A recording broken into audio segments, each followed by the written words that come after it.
Welcome to the Vulnerable Podcast. I'm your host, Brian Almeida. Each week, we'll share the inspiring story of someone who has faced their share of vulnerability and been able to find success and fulfillment.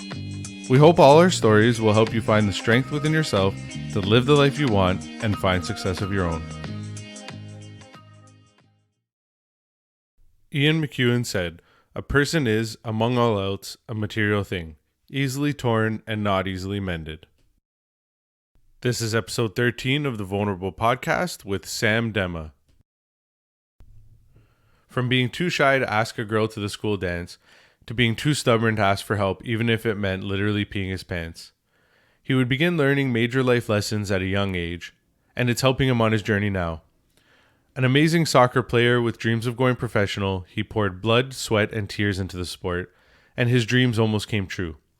With a scholarship on the line, he started the game of his life on cloud nine. But then a slide tackle, something he'd experienced many times, would take him out of the game. This was just the beginning of a number of injuries that would eventually lead him to leaving the sport he loved so much. With all of his identity tied to that one thing for so many years, he was left feeling lost and searching for something to give him meaning. Little did he know that one class and one teacher would lead him to realizing that life wasn't about the grand acts we're all trying to achieve.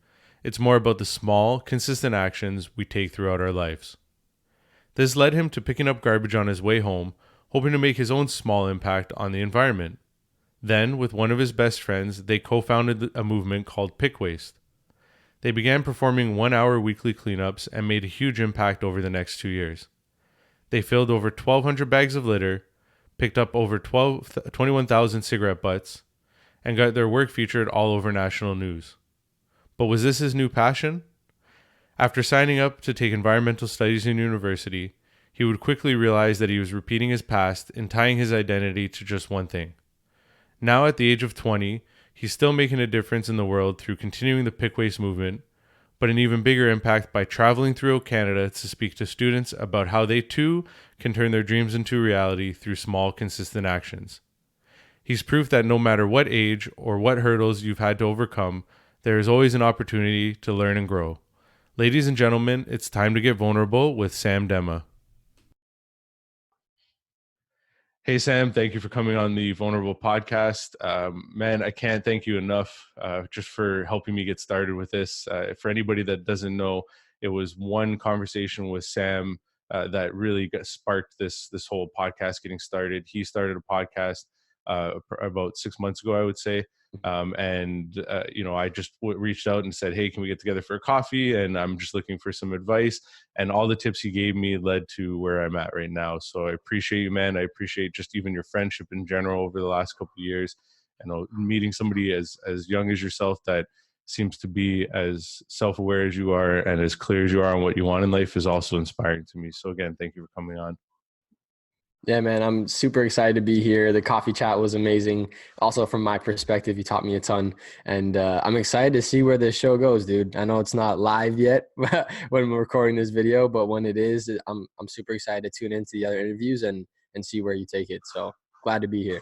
Thanks, man. Thanks. So the first question I ask every guest is, what is your definition of vulnerability? Hey guys, he didn't tell me he was going to ask this question. Just so my definition of vulnerability would be, I think for me, would be accepting the things in life that cause you stress and anxiety, and whether that be a flaw that you have, whether that be an action that you're really scared to take, accepting those things, but not just accepting them, embracing them, because it's like a part of who you are. And if that's a flaw, embracing it, or if that's an action, taking it. I think that would be like my kind of definition of it.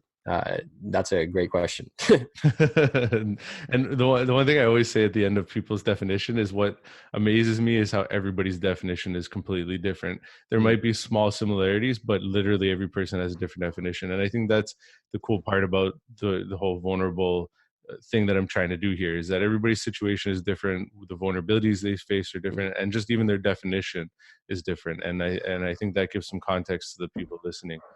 So what would you say your earliest memory of facing vulnerability or going through some sort of struggle would be? I know you're fairly young still, but what would you say your earliest memory is? Earliest memory. So I don't have a great memory. I'm 20 now. I'm trying to think. Earliest vulnerable. It'd probably be like a high school dance, like asking another girl to dance, to be completely honest with you, in terms of like a spot where, you're going to get rejected by asking someone something that you really don't know the answer to. A little later on in my life, like maybe when I was like 13, I had a really embarrassing slash vulnerable moment on a vacation, snorkeling in Jamaica with my family. And we got out of the water after the third location, and immediately I sat down on the bench on the boat, and I looked at my dad and I was like, "Dad, I really gotta pee." My dad was like, just tell the guy in the boat, like, why didn't you go in the water? And I was like, oh, I know, like, I didn't want to pee because I was swimming right beside the instructor. And then he was like, just go tap him on the shoulder, tell him to pull over. Like, it'll only be 15-minute boat ride, you'll be fine. And it turns out the guy driving was a nice guy, which is usually a great thing, but in this scenario, terrible thing. He turned around after 5 minutes and was like, "Today's your lucky day, everyone. I'm taking you on an hour tour around the island." I didn't even say a word, dude. I just crossed my legs, looked at my dad, and 45 minutes into the boat ride, it was so bad. The pain was so bad, and it just started happening. On the boat. Running down my leg, and I just stood up and I jumped myself off the boat, and I was extremely embarrassed. I swam back to shore. It took me like 5 minutes.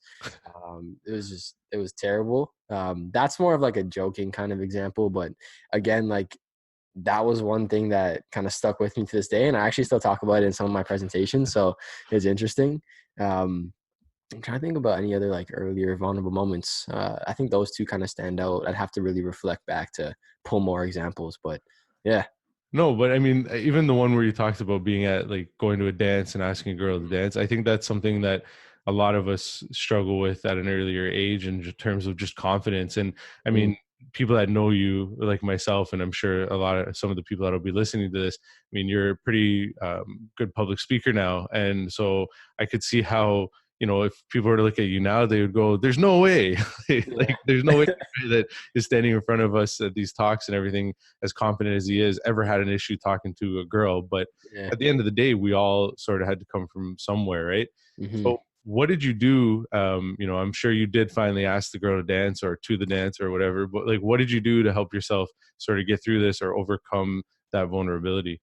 Yeah. Well, I'll give you an even more recent example because I was back in elementary school.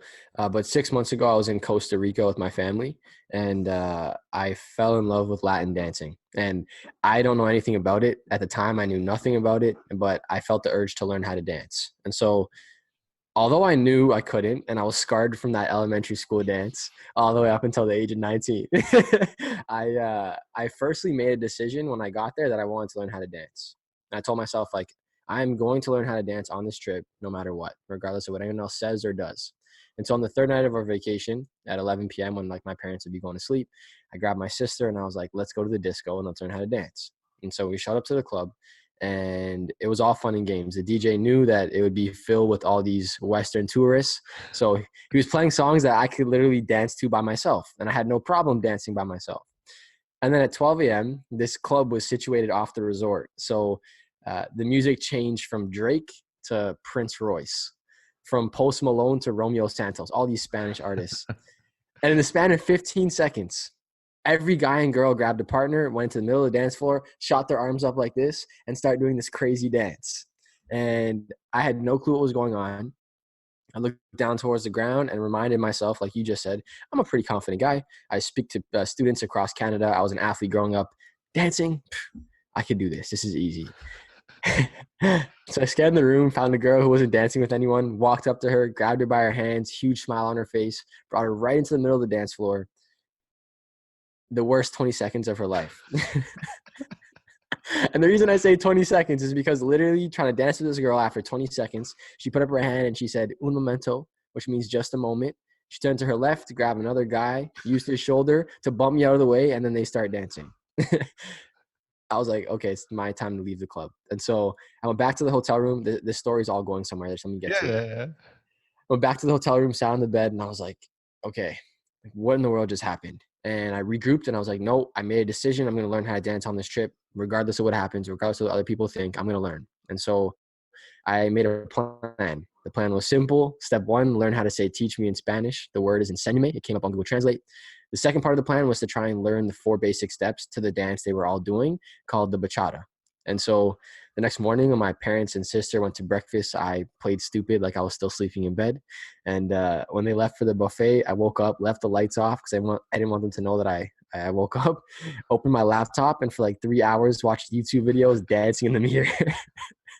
My sister came back from breakfast. I begged her to let me practice with her. We practiced for an hour. Then we did all the classic things during the day, like swimming, go by the beach. 11 p.m. came. It was game time. And so I went back into the club, knew exactly what was going to happen, did my Western dance moves until 12 a.m. The music changed, started scanning the room. And then the only person I could find who was not dancing with anybody was the exact same girl from the night before. I lost all my confidence. My shoulders shrugged down, my chest caved in, but I made that decision I was going to learn how to dance. And so I just walked up to her. I went to grab her by her hands. She went like this, and she was like, "Not again." And I was like, "No, like, enséñame, teach me." And she got super excited. She brought me into the middle of the dance floor, taught me the bachata. I danced with her for 45 minutes. And I ended up dancing with this girl every single night of the trip. Fell in love with dancing so much that I came back to Canada and started dancing. Literally, I took lessons, like 12 or 15 classes. And now I can do salsa, bachata, and all these other things. But the craziest part about the whole experience is that if I look back, if I didn't make the decision to learn how to dance, embarrass myself, be very vulnerable in a situation I knew nothing about, and then go back a second night and embarrass myself again in front of the same girl, I would have never realized that I could actually dance, or known that I love dancing. It's usually a feminine thing, but I love dancing. I absolutely love it. And so what helped me get over that and get over that vulnerable state was, one, making the decision, and then two, understanding that sometimes the things that you will love the most in your life are directly on that other side of that very uncomfortable decision. And for me, it just so happened to be dancing, and I love it. And I encourage other people to do things that are uncomfortable, because you might just end up loving them too. So make the decision, like make the solid decision, and just take the first step. And yeah, that was pretty much it. No, I mean, I think aside from you mentioned that, you were, you didn't know the dance, you were, Yeah. you didn't really know the language or anything like that. But the other thing too, I think that's also good to point out, is you're in a different country.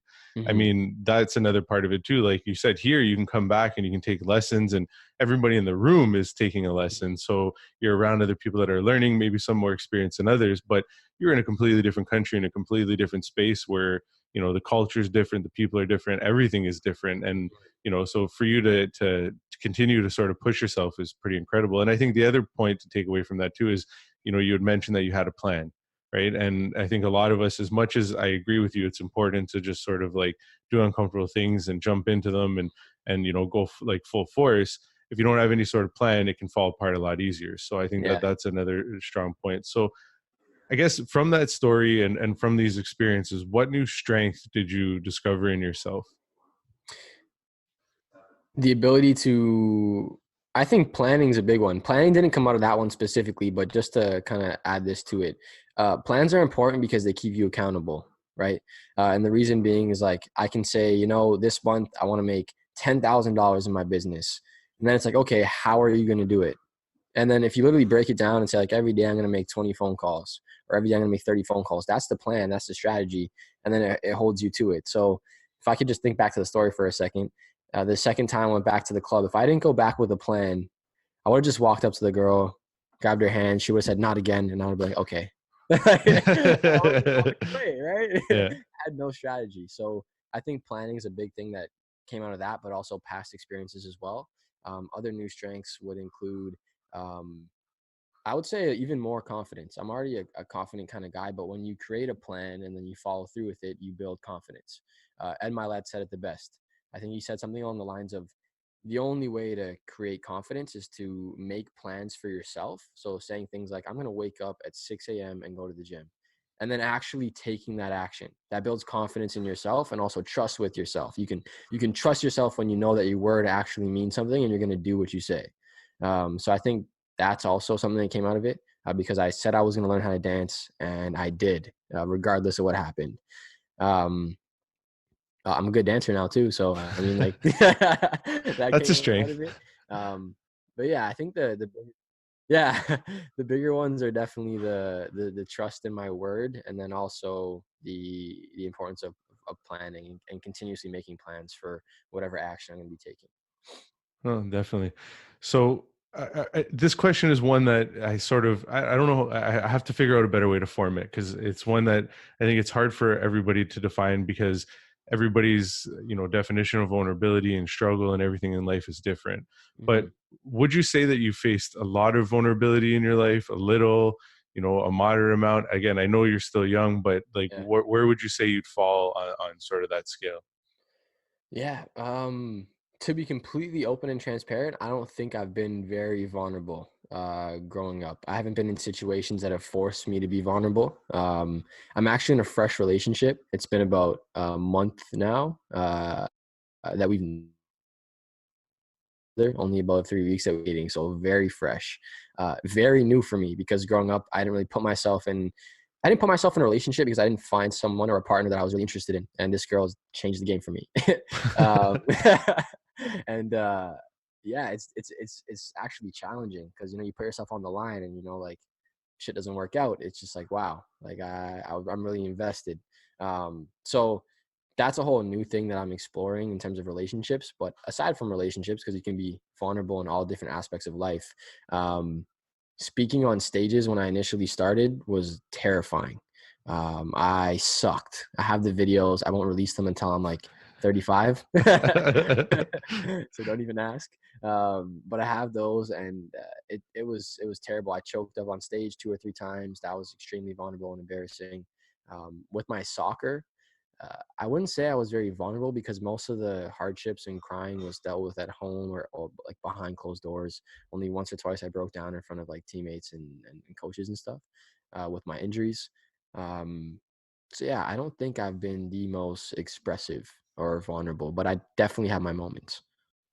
No, definitely. And this is what I mean about defining it differently because I don't necessarily, and this is even just from another interview that I had, I don't Mm, necessarily know that vulnerability is so much what we show on the outside. One of my mm, past guests, she actually dislikes the word vulnerability because she feels like too many of us, do we define it in that sense of like showing others our emotion and mm, being in front of people and putting ourselves out there and all that kind of stuff.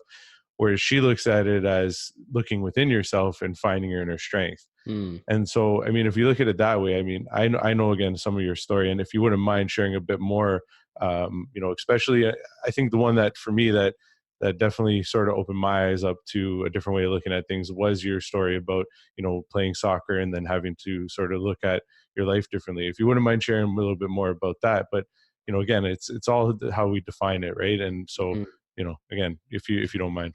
Yeah, absolutely. So, my whole life, I wanted to be a pro soccer player since the age of about 4 years old, all the way up until 17. And one of the first steps to go pro is to get a scholarship, a full ride scholarship. It's your education gets paid for. And typically, if you go to a school in the States that's really good, you go to the MLS draft afterwards if you're a really good athlete. And at the age of 13, before starting high school, I moved to Italy for 6 months of my life, played soccer with a semi pro team there. Didn't sign a contract, but because I was exposed to all these pro athletes, I knew coming back to Canada exactly what I would have to do if one day I wanted to play at that level. And so sacrificed everything throughout high school if it didn't support that goal or dream or vision of playing pro sports or soccer specifically. And then at the age of 17, after all the sacrifice, I got my first real success or break. Um, the soccer men's head coach of Memphis University, a huge Division I school, reached out, said, "Sam, we want to bring you down to our campus on an official visit." They flew me out there. They showed me around and said, "We want to sign you next year on one condition. We're going to come watch you play one last time." And long story short, I ended up missing the showcase due to a knee injury that I had a week before leaving for that game. And I went to the doctor, got a really quick MRI, and I tore my meniscus in my left knee. So I couldn't play. My knee was swollen the size of a volleyball. I had to have a surgery. And I ended up still having to go to the trip, sit on the bench, and watch my entire team play. It was probably like the toughest tournament I've ever had to sit through because like our team was one to watch. And the second game of the tournament, there was about 80 coaches along the sideline. holding pens and clipboards, and every player on my team got a full on division ride scholarship, including the bench players that were healthy. I didn't get any looks because of my knee, like at all. And my coach wouldn't push my name because it didn't make any sense. Um, Flew back from the trip, went into the doctor's office, and I was like, Jason, we need to have the surgery and we need to have it right now. And so I had the surgery done within 4 months. I was fully recovered. Memphis was back in touch saying, Sam, don't worry. We're going to come watch you play next year. Everything will be fine. And I got the captain's armband back. I was playing 90-minute games. I was healthy. My academics were, back on track. Everything was looking great. And then 6 months post my first surgery, I was playing another match with my team against the opposition that we always crush, like 4-5-0. And I turned with the ball because I'm a midfielder. And as I was turning, I forgot to check my shoulder to see if anyone was behind me. And as I turned, this guy came slide tackling in on my left ankle. And it's a slide tackle. Like, you get hundreds of slide tackles all the time in soccer. It's part of the game. But I stood up and I took 2 steps and like I immediately stopped. I felt the exact same pain in my left knee that I felt 6 months earlier. Like the same feeling. I didn't really like let anyone know. I just walked myself off the field into the parking lot, got in my car. Went home, history repeated itself, back in Dr. Jason Smith's office, second MRI, had to have a second surgery.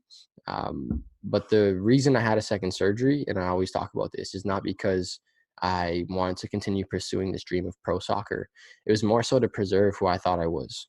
Looking back at it now, because I didn't realize it in the moment, but looking back at it now, I was so attached to the sport. And it was so attached to me, my identity, because I thought if I wasn't a soccer player, or if I didn't have soccer in my life, that I would be absolutely worth nothing. And, people can relate. You can probably relate. We all have these things in our life that we attach ourselves to.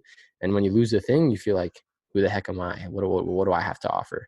And so I took the second surgery, took a fifth year of high school. Again, long story short, I ended up tearing the meniscus in my knee a third time in my opposite knee before, making the decision to quit playing the sport and really not just quitting the sport, but giving up who I thought I was. And that was like a big shift in my life at the same time that I had my teacher who kind of changed everything for me. But yeah, that's pretty much the gist of it.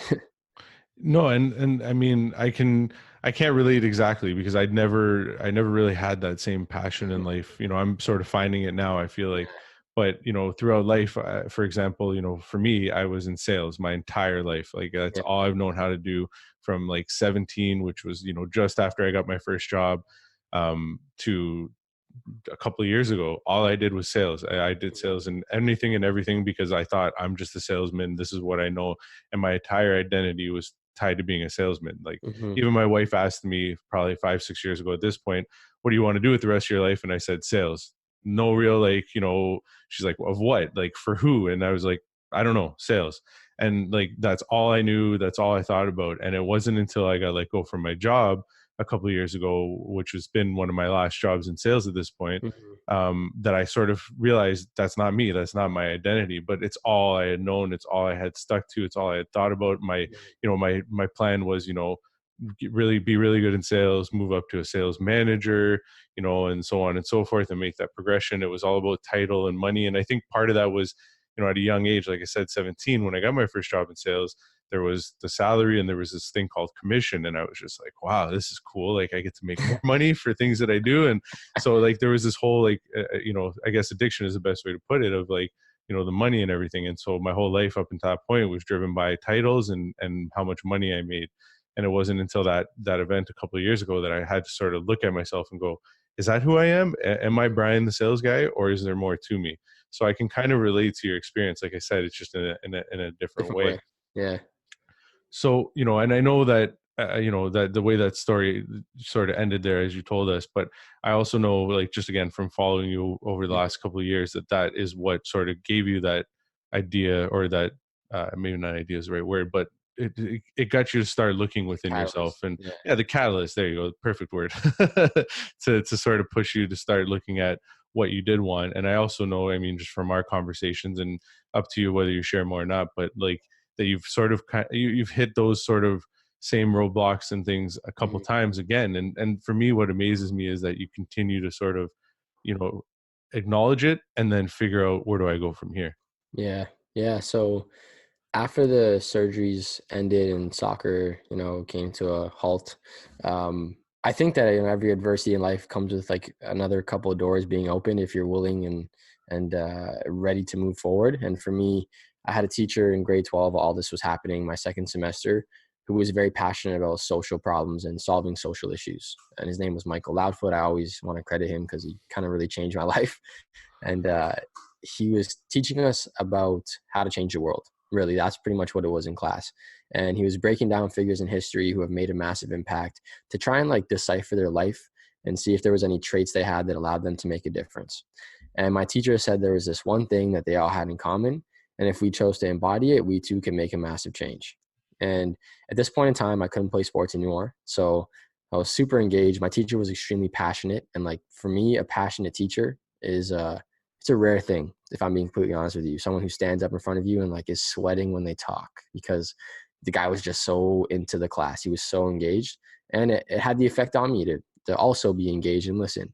And so when he said, you know, there's one thing, I started whispering under my breath, you know, sir, what is it? Like, what is the one thing? And it's as if my teacher heard me, because he stood up, walked into the middle of the classroom, looked at me, and he said, Sam, the most important thing all these people did is that they all took thousands of small, consistent actions. If you want to make an impact or a change, take a small, consistent action. And I didn't talk about it in the past, but my first response or reaction to my teacher was like, yeah, okay, buddy. like, okay, take a small action. You're going to put me on the blackboard with those names? Like, I don't think so. Those people are huge. Like, I'm not going to be able to do something like that. And, but every day I'd walk home from school and I couldn't get that idea out of my head. And after 14 days, I started asking myself, you know, as a student, what small action can I take? Like, is there anything I can do in my community to see if my teacher's idea is correct? And about 14 days of asking myself that question, I finally came up to an answer as I was walking home, and I kind of became conscious to all the trash and litter that was on the sidewalk. And what you alluded to earlier about my roadblocks, I'll touch on that in a second. But the first thing that came to mind when I was walking home was, there's trash and litter everywhere. Why not just pick it up? And so I started picking up trash, and it was like, this is my small, consistent action. Like, this is going to be my test of my teacher's theory. I'm just going to pick up trash walking home. And I did it for 4 months, not being an environmentalist or something along those lines, but it was more so, this is a small action. Let's give it a shot. And 5 days before summer break, one of my buddies saw me driving home. His name's Dylan Mendez. Pulled over and was essentially like, Sam, what the heck are you doing? I explained to him, you know, my teacher told me this theory. I'm just taking the action, and supposedly a massive change is supposed to happen. Let's just see what happens. And so he's like, dude, this is a great idea. Let's do something with it. We created a group.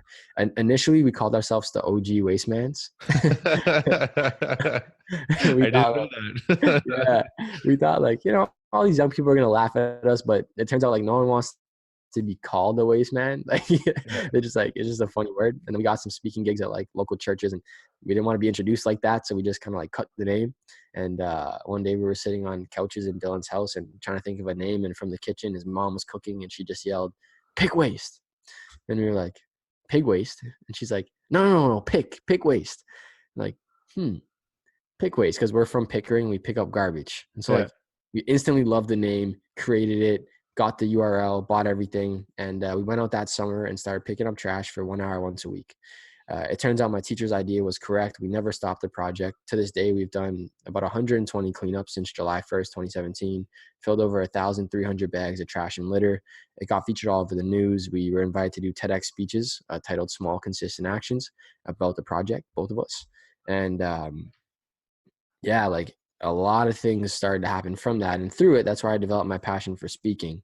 And I realized that it wasn't actually even about pick waste. And here's like the turning point, the roadblock and the stumble.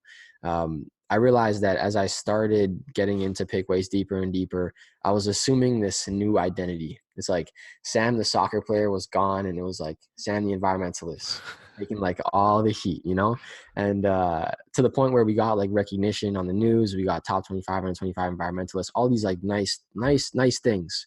I started to put them on like a jacket, and I was like, I'm the environmentalist. And at the same time as all this was going on, I would have been starting my second year university. So I obviously had that pressure, not only from family, but society and friends and every stranger I've ever met that I've told this story to, saying things like, Sam, I know I'm not your mother, but go to school.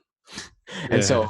I made the decision to go to school, but I didn't know what course I wanted to study. So I put the jacket on, the environmentalist, and I was like, environmental science, political science. One day I'm going to make a policy change. This is brilliant. And I started 2 months into it. I dropped out.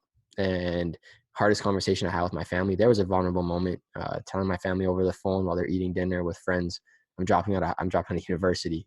Um, Went through a little bit of a struggle there because I didn't know what I wanted to do with my life for probably like a good month. I mean, deep down, I knew I wanted to speak, but it was like, okay, I'm losing all these things that I just built and the title, and like, it was painful. And so I realized, like I said earlier, there was a bigger message at play, and it was just small actions in general, that every student can make an impact, regardless of what field it is, what social problem it is, what passion it is. This is like it's like a blanket theory. It applies to all things in life, and you can take it and use it for whatever you want or you choose. PickWaste is how it played out in my life, but it doesn't define me or one specific thing. And so today, PickWaste still runs. It's a great project. I am definitely passionate about the environment, but not to the degree at which I thought I was, or which I portrayed at a time in my life. But keep in mind, like, I'm still very environmentally conscious and all this kind of stuff, and I still Hmm. talk about it, but it's not like I am the environmentalist. Um, Rather, today I speak. I travel across the country, just Canada for now, speaking to high school kids and elementary students, specifically about how they can use their own gifts and talents to make a difference in the lives of other people. And that's what brings me the most joy and fulfillment. And there's nothing to say that that won't change in the next 5 years, but that's what it is right now, and I absolutely love it. So, No, and I think what I take away from both of those stories and everything you shared there is that you have to be very careful what you tie your identity to, and it's more important to maybe just figure out who you are as a person rather than what, again, these titles, like what I said about with sales, and what you said about you were Sam the soccer player, and then you were Sam the environmentalist. And you have to be very careful with those sort of things of how you define who you are, because if you suddenly don't feel attachment to them anymore, then you go back to square one, and then yep. you're trying to figure it all out all over and over again. So Mhm. again, I think it's what amazes me, like I said at the beginning of this episode, is that even as young as you are, that you're figuring a lot of this out already. I mean, it took me 30 years, or 31, I guess, till I first started to hit that journey. So I mean, you're the way I look at it, you're 10 years ahead of me, and I know we're all different places, different times, and we shouldn't compare. And it's not so much of a comparison, but it still amazes me though that you've been able to figure that out. And kudos to you. And hopefully, what you're doing in speaking can help other younger kids, elementary, high school kids, start to figure it out sooner. Because I was just literally having this conversation with somebody that I work with yesterday, and saying that, the way that the education system and things are set up these days, you go through school, you get to high school, you get to grade 12, you sit down with like a counselor at school, or grade 11, maybe, I don't remember anymore because it's been a long time. But anyways, you sit down with the counselor at the school, and they say, what do you want to do? And it's like this list of jobs, you got like everything from like a firefighter to an engineer to, whatever in between. And then, okay, they're like, okay, cool, you picked that career. Okay, here's all the courses you need to take. And there's Mhm. never really a discussion about like what you like as a person, what you enjoy doing, what, something that is maybe way out there, but is something that you enjoy. And I feel like what you're sharing now through your talks and everything is giving kids a chance to think about that. And because if they don't, I think a lot of them will go through university and, 4 years later get out of it and still be confused and still not know what they want to do. And that's a Mhm. scary thought. And I've seen it happen to a lot of friends, a lot of family members who have, gone to school 4 or 5 years, spent thousands and thousands of dollars, get to the end and are just like, I still don't know what I want. Right. So Mhm. again, kudos to you, man. So how would you say that everything that Thank you've you. experienced over the last, whatever it is, 20 years, few years, however, whatever way you want to look at it, how would you say that everything that's happened has helped you get to where you are right now? Yeah. Well, I believe everything happens for a reason. So, like, even the hardships, even the successes, everything happens for a reason, but it has no meaning. And like, you're the person giving the meaning to all the situations that happen in your life. So I always try and look at things with a positive outlook. But then, like, really, the big successes or things that have gone great, I don't brush over them. I celebrate them, but I don't glorify them to the point where I'm like, I can just take a back seat and like rest and relax, because then you'll just never move forward and you'll stay the same. Um, but yeah, I give everything that's happened over the past 20 years meaning that supports where I'm trying to go. Trying to like think about how to squish 20 years into like a sentence. But um, I mean, there's so many things that have helped me and supported me, and one of them is being like a lot of people that are very selfless. And I think that's like an important thing that sometimes people overlook. It's don't just do things by yourself. Like get a crew of people to help you. I have so many mentors that have taught me so many things, and they're just one phone call away. So not only the situations that happen in my life shape me, but like the people who are supporting me through those situations have like totally changed my life. Alvin Brown, Cody Schuin, Marlon Shaw, I can go on and on with like 20, 30 people that have selflessly given of their time and their expertise to teach me. So yeah, that leads me to say also, like, I think education is not a physical situation because you were just talking about it, but it's more of a mindset. Like, you're always trying to learn, you're always reading books, you're always searching for answers. Like, I think that's also education. It's just a different form. And something that struck me was like, because sorry, I'm getting back to this education thing just because like you talked about it. Yeah. I was working last night. I worked part-time at the keg, like 2 or 3 times a week. And there was a table and she thought I was 30 years old. And I was like, I look 30? Like, not yet. Like, I'm not 30 yet. 30 is not old at all. But I was like, Yeah. I'm 20. Like, you're 10 years off. And she was like, oh no, like you're very mature. And I was like, oh, thank you. Like, that's a compliment. And she's like, why are you so mature? And I was like, what? Like, you want me to explain? Just order your meal, lady. Yeah. I was like, what? And she's like, no, explain. So I told her like what I do and I speak, and like I told her some stuff, and she was like, oh, like that makes a lot of sense. But you're 20. Are you in school? And I was like, no, like I'm not in school in the moment. And that's when she stopped, went like straight face, and was like, I know I'm not your mother, but go to school. And I was like, oh yeah, I'm thinking about it. She's like, no, like go to school. And she said it like 3 or 4 times before I asked her. I was like, oh, like what did you go to school for? And like I didn't say it in a mean way. I was just Yeah. curious. And she's like, oh, I went for cosmetology. And I was like, oh, awesome. Like cosmetology, like aesthetics and stuff. Like, are you working in that industry? And she's like, oh no, like absolutely not. And I was like, enjoy your meal. And like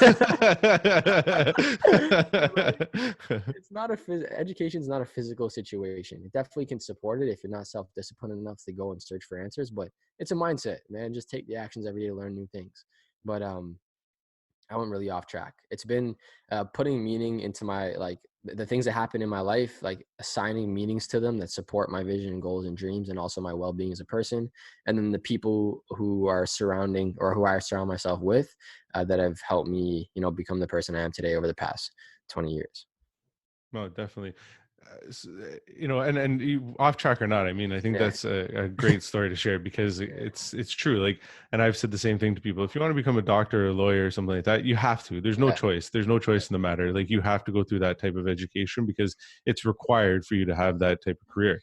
But if you don't know what that career is, like you don't have that, like you were saying, if you're not clear or defined about what you want or where you want to go, it's a very scary thought to me to just sort of throw yourself into that, Hmm. physical education, as you called it, of going to university and getting a degree and not really knowing what you're going to use it for. Hmm. And I agree in terms of like the other ways of learning. I've been reading, I've been getting up every day at 5 a.m. for the last month and a half or so, doing the whole 5 a.m. club that Nice. Robin Sharma talks about.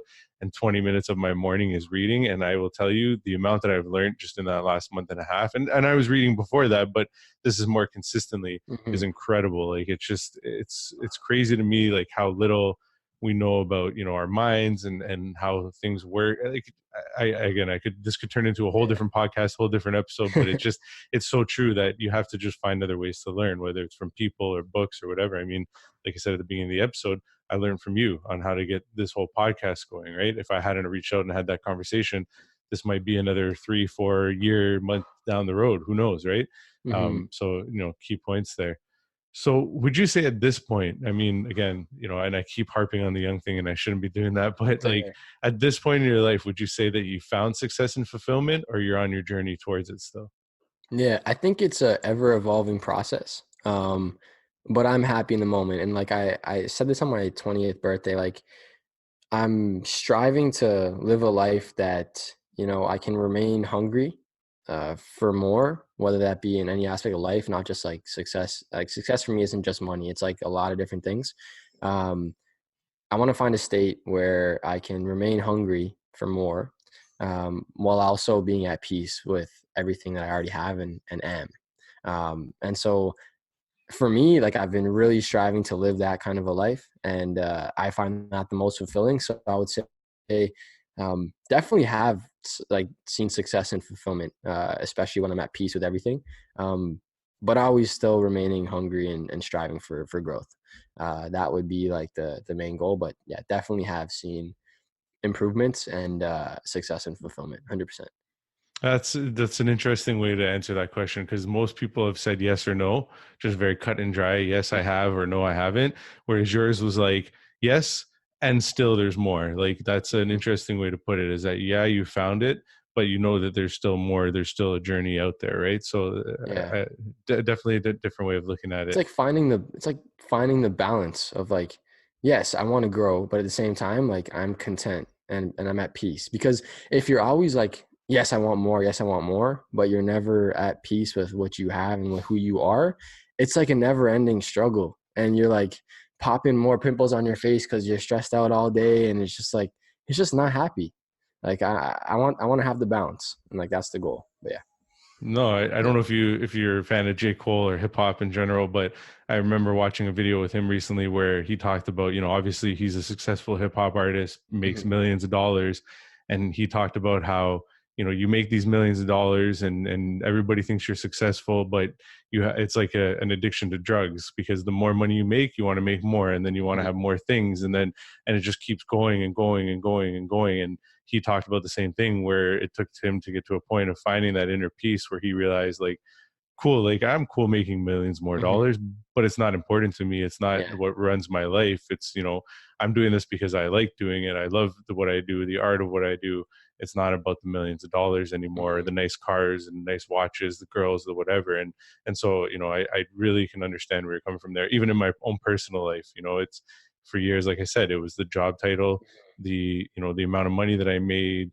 Even the house that I live in right now was sort of one of those things where I thought, based on society, I got to have a bigger house. And I've sort of started to realize at this point, like, sure, it's great and everything, but it's not really the key to it all. The key to it Mhm. all, like you said, is having your inner peace and being good with who you are, and everything else from there will just sort of work for you. At least that's the hope.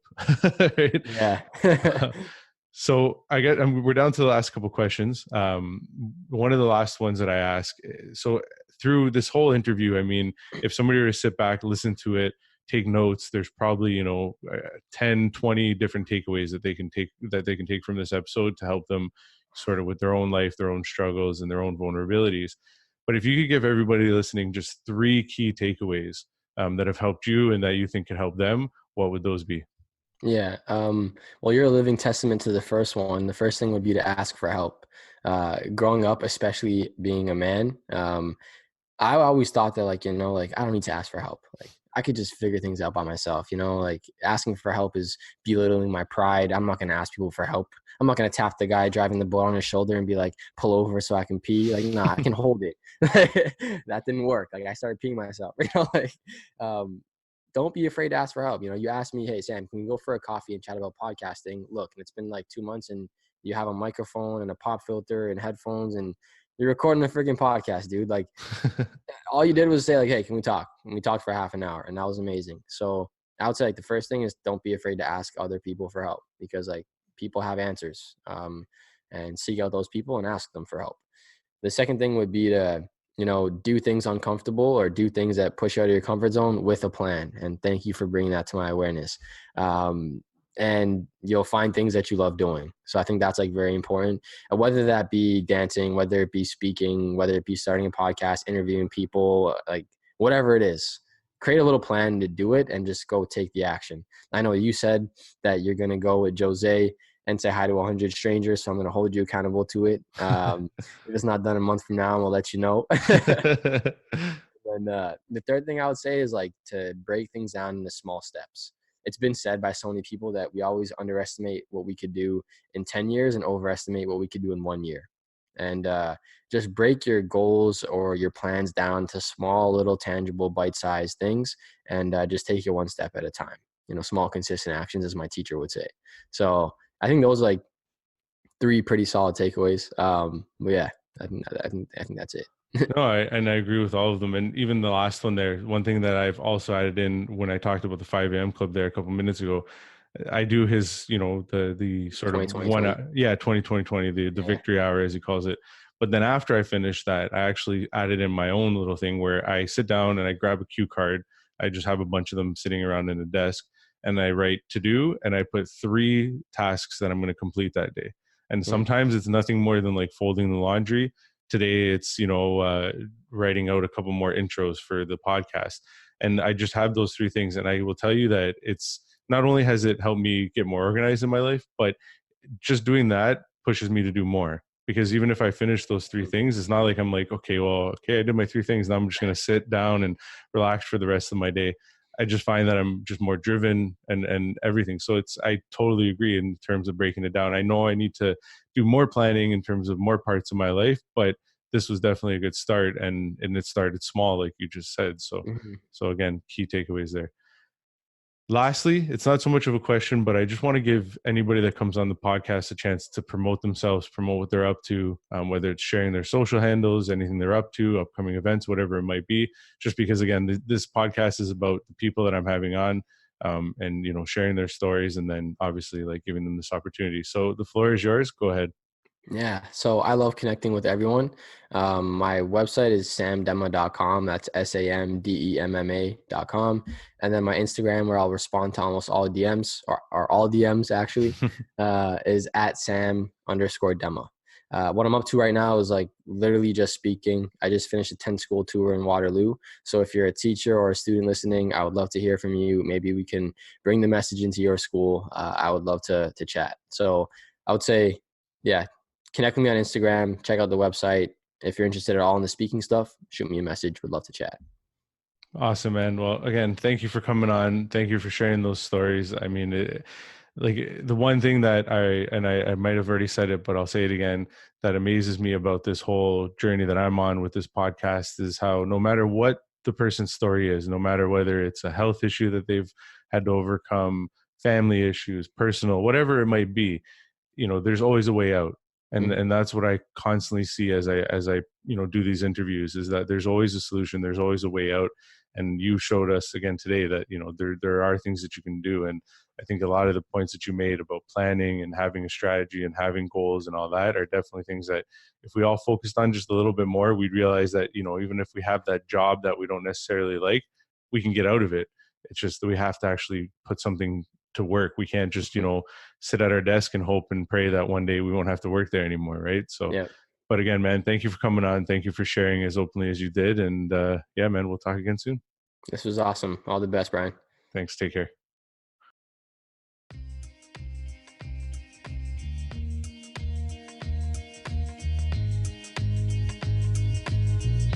Thank you for listening to the Vulnerable Podcast. If you enjoyed today's episode, please subscribe and leave a review. It helps get the word out and means more than you know. You can also follow the podcast on Instagram at vulnerable.podcast or on Facebook and LinkedIn by searching Vulnerable Podcast. You can also follow me on Instagram at the BE Almeida. That's the BEALMEIDA, or by searching my name on Facebook and LinkedIn. If you know anyone with a great story of going from struggle to success, please let me know, as I would love to interview them for the show. I appreciate you taking the time to listen, and see you next week.